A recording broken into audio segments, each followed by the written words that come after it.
দেখো আমার ভীষণই কষ্ট লাগে এটা এটা ভেবে, ওদের কথা ভেবে। এই গাছটা দেখো মরে গেছে, এই কিছুটা ছাল বাকলা তুলে নিয়েছে। এই যে এরকম জল হয়তো বাগানে, তারপরে কিছু কিছু গাছ মরে যায়, তারপরে অনেক জায়গায় দেখি গাছ কেটে ফেলে বিক্রি করে দেয়। তখন আমার খুব ওদের গাছের জন্য কষ্ট হয়, যে দুটো গাছ থাকলে ওরা গাছে থাকতে পারতো, গাছের ফল পাতা খেতে পারে, গাছেই তো থাকে ওদের ঘর বাড়ি।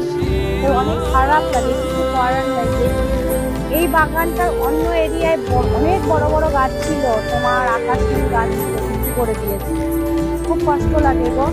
এই গাছটা মরে গেছে না, এই গাছটা আমি এর আগে ফলো করেছি যে গাছটা এরকম কেন। এই গাছটা এইরকম এই ছাল ছিল, যেহেতু মরে গেছে, তারপর দেখলাম একটুখানি সাদা হয়ে গেছে, তখন আমার নজরে পড়েছিল যে গাছটা দেখি মরে গেছে। এই গাছটা মরে গেছে যেহেতু মালিক বিক্রি করে দেবে। এরকম যদি এবছর এরকম 3 মাস জল থাকে, তারপর ছোট ছোট গাছ আরো মারা যাবে। এর সঙ্গে একটা দুটো তিনটে গাছ মারা গেছে। কি করবে মালিক, তো এবার বিক্রি করতে দিচ্ছে, আর নতুন করে গাছ লাগাচ্ছেও না।